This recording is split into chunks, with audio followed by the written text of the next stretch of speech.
Good evening, folks. It's Diamond with the Oppenheimer Ranch Project and Magnetic Reversal News, bringing you a magnetic excursion update Wednesday, October 29th, around 10 p.m. Mountain Time, 2025. Some amazing photographs of Comet Lemmon and its amazing tail are coming in. We're going to share them with you in just a bit. We've got Boonga rumbling on the Vatnajökull Glacier, so we'll talk about that. And, well, the cleanup begins in the aftermath of Melissa.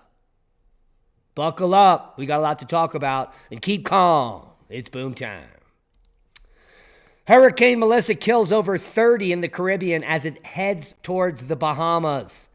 Well, it is at the Bahamas right now, and it's just moving over them. And that death toll is going to rise quite substantially. Hurricane Melissa is now making landfall in the Bahamas. It did make landfall on Cuba in the early morning hours, suffering significant damage after Melissa made landfall there Wednesday morning as a Cat 3 hurricane. Around 140,000 people were cut off by river rising levels as the storm lashes the country and heads towards the Bahamas. Severe damage. Melissa hit Jamaica as one of the strongest Atlantic hurricanes on record, causing major damage to public infrastructure and left most of the island without power. As of this morning, 70% of the island had no power. The full extent of the devastation is unclear, and it may take a week to even know because many areas in western Jamaica are inaccessible. At least 25 people have died in Petit Goave in Haiti after a river flooded by Melissa burst its banks. The local mayor said 3 people were killed earlier in Haiti. Another 3 died in Jamaica during storm preparations, and 1 person died in the Dominican Republic. None of these deaths are during the storm. So 30 is a very low number, and it is probably going to rise tenfold, in my opinion. Just the amount of power lines down and infrastructure damage, it's going to take years, if not a decade, to recover here in Jamaica. 50% of the island has been affected in an extreme way, like the one you're looking at. And Hurricane Melissa leaves a trail of destruction across Cuba, Haiti as well. What do we got here? Oh, that's before the hurricane. Yeah. This is an amazing shot inside that eye wall we shared last night. The stadium effect. Absolutely spectacular. We've got tons of footage we're going to show you. None of it is good. And we don't want to get a copyright strike here with this music. But here you can see Jacovia, Jamaica on the 29th. And all of the structures in western Jamaica that were not made out of concrete or had their roofs cabled down were all destroyed. Everything. It's only the prepared people that made it through this, the ones with cinder block homes and flat roofs for the most part. And so you can see there is a number of homes that made it through, which is good news. And neighbors can help neighbors, and they're definitely going to get through it here in Jamaica. But the destruction is real, and it is really bad. As you can see here, this person has no roof and mud for a floor. All this is over at Oppenheimer Ranch Project at Diamond the Dave. Follow us over at X. We would appreciate the support there. We've got multiple videos. Most communities are currently without electricity. And you can see here the trees, the shredding of the trees. When you get winds at 185 miles per hour, there are no leaves left on the trees. These trees will recover in a year or so. It is equatorial, so things tend to grow mostly year-round. And so these trees, most of them will be reliefed. But just take a look at this devastation. It's absolutely incredible. No foliage on any of the trees. And any structure that was not made of concrete is completely destroyed. Look at that $1 million stick frame home there, right there. What a waste. If you're going to build in hurricane-prone areas, you better overbuild. And that is the message we're sending to you tonight. Here's aerial shots of St. Elizabeth, and you can see all the debris. It's going to take so long to clean this area up. Tourism is their #1 business, and well, that's not going to be happening anytime soon unless you're coming here for hurricane destruction tourism to see how everything's been obliterated, and there's nowhere to stay.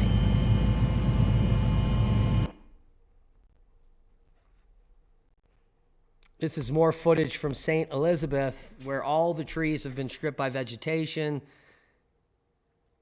and most of the structures have been affected in major ways.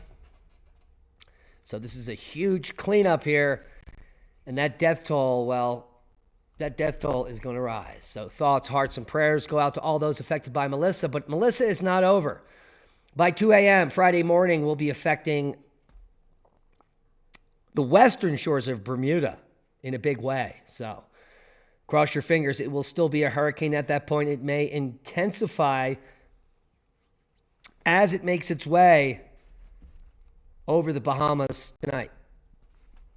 And let's refresh this and see the key message here for Hurricane Melissa tonight. Bahamas and the Turks and Caicos, hurricane conditions, life-threatening storm surge, and heavy rainfall are expected across portions of the southeastern and central Bahamas through this evening. Remain sheltered until local officials deem it safe to venture out. Tropical storm conditions, heavy rain, significant storm surge are expected in the Turks and Caicos through the evening. Bermuda. Hurricane conditions and heavy rainfall are expected in Bermuda beginning late Thursday and continuing through Thursday night. So heed the warnings there and get your preparations finished as soon as possible. Post-storm safety. Follow advice of local officials as you may need to remain sheltered after the storm due to downed power lines and flooded areas. Ensure generators are properly ventilated and placed outside at least 20 feet away from your dwelling and garages to avoid carbon monoxide poisoning. During cleanup, be careful when using chainsaws and power tools and drink plenty of water to avoid heat exhaustion. It's a very dangerous situation. Some of these lines may have some power in them, and they're just everywhere. Take a look at this. Absolutely insane. Hearts, thoughts, and prayers go out to all those affected in Jamaica, Cuba, and the Bahamas as this storm makes its way towards Bermuda. And no, it's not true. HARP and NEXRAD, which is radar, cannot create or modify weather events, including storms such as Hurricane Melissa. It's impossible. They don't have enough power to do anything. And the disinformation is everywhere on the internet, all social media.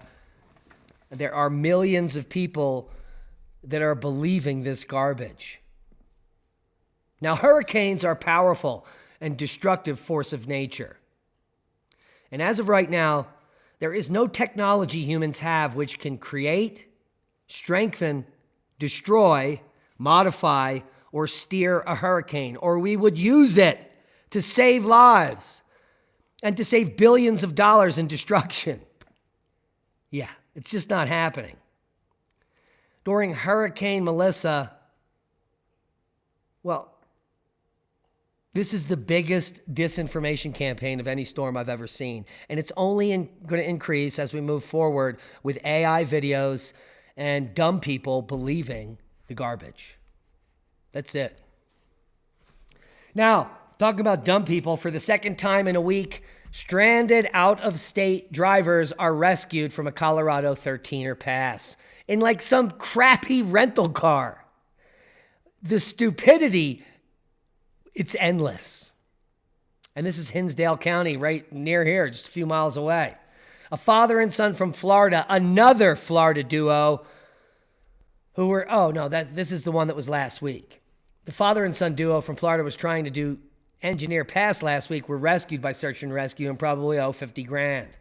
On Monday, search crews were once more called up Engineer Pass for a motorist rescue. This time it was a couple from Texas and their 2 dogs in a frickin' sedan. The stupidity is endless. A quick look at Tornado HQ live map shows a spattering of precipitation over the eastern portion of the U.S. No severe weather warnings. That's just light rain, kids.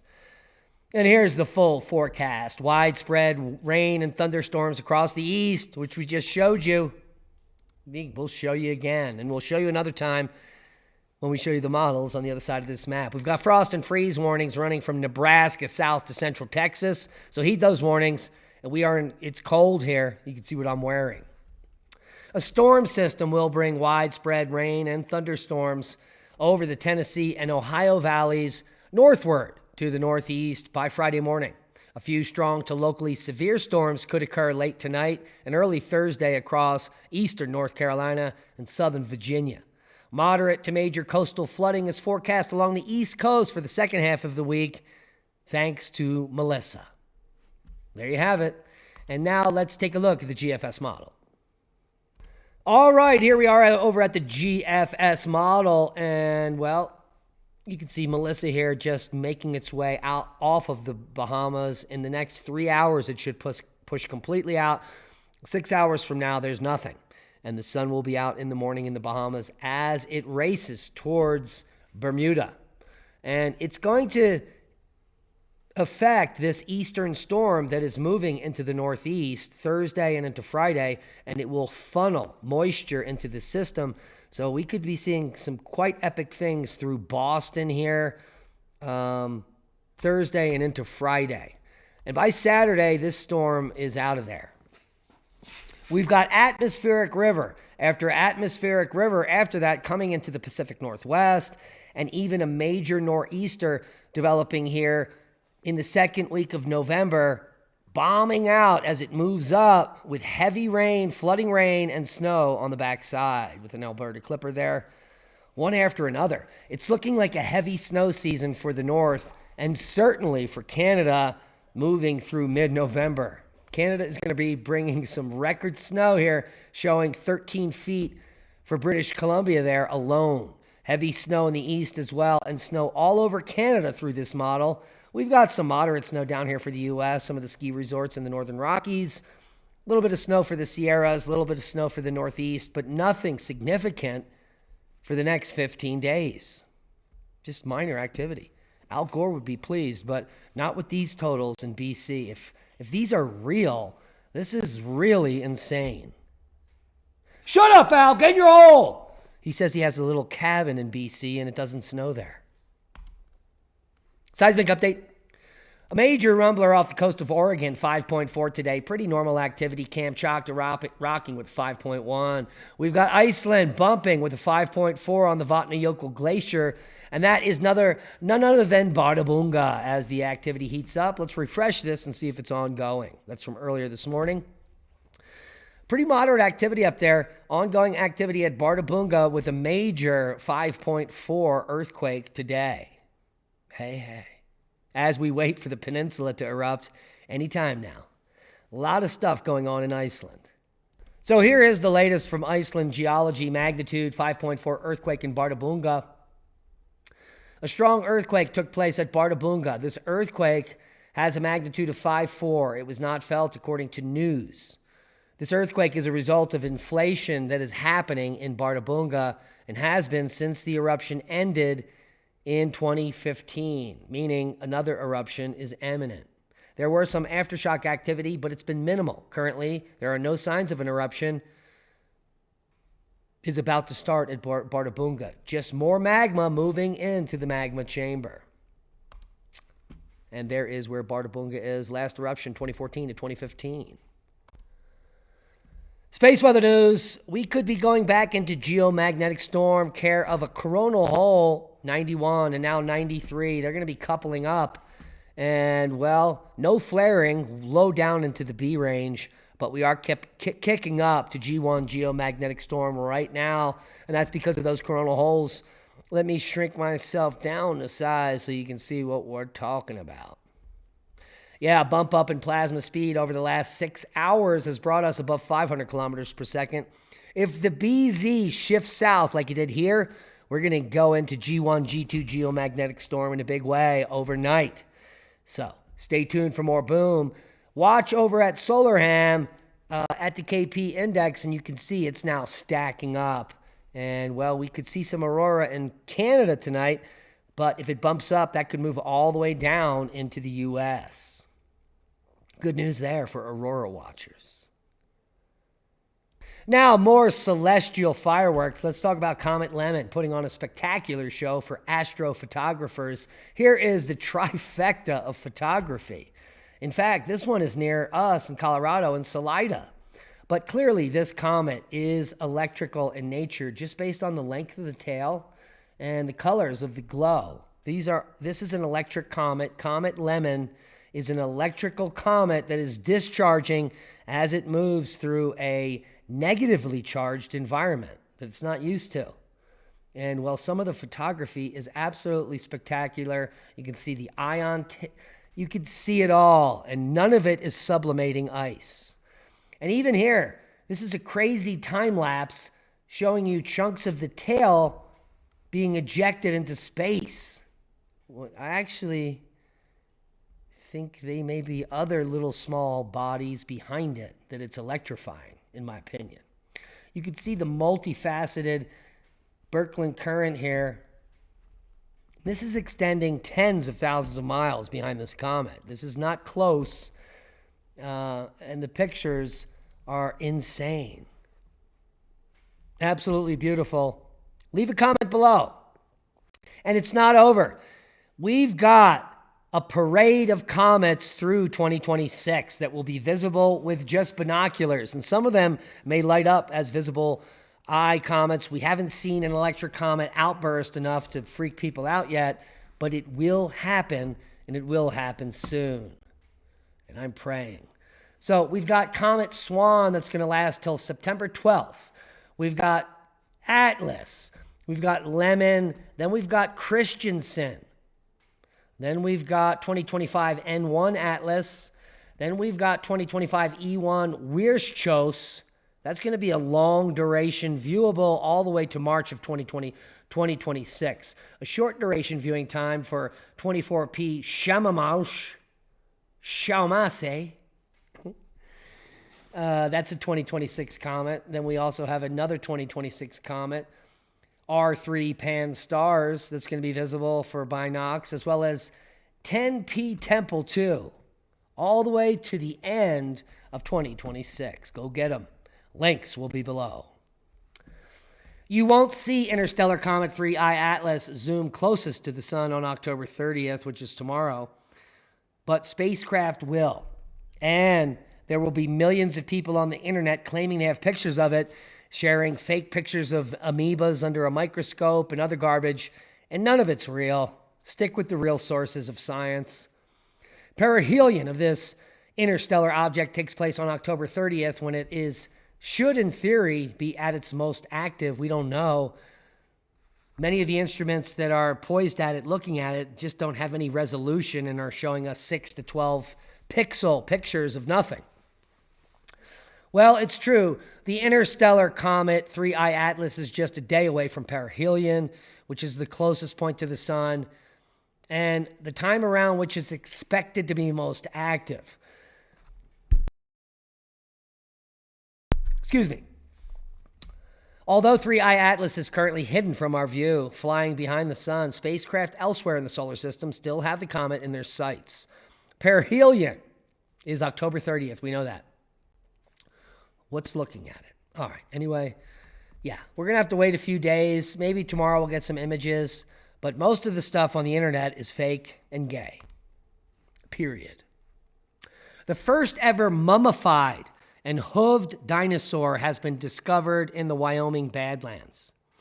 Researchers have unearthed 2 dinosaur mummies in the Badlands of Wyoming, confirming duck-billed dinosaurs had hooves, alongside a string of other discoveries.